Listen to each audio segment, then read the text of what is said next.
আসসালামু আলাইকুম সুপ্রিয় দেশবাসী। আজ আয়নাগর পরিদর্শন করেছেন অন্তর্বর্তী সরকারের সর্বকালের সবচেয়ে জনপ্রিয় প্রধান উপদেষ্টা মিস্টার ইউনূস সাহেব। ওনার সাথে কিছু ভুক্তভোগী যারা রয়েছেন, যারা আয়নাগরে বন্দি ছিলেন।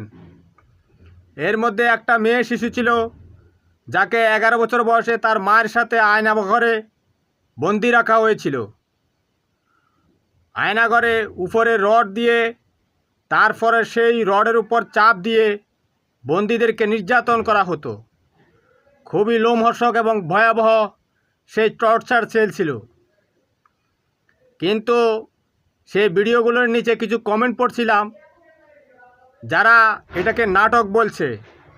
শেখ মুজিবের সন্তানরা কত ভয়াবহ এবং নৃশংস হতে পারে, এই কমেন্টগুলো পড়লে একমাত্র বোঝা যায়।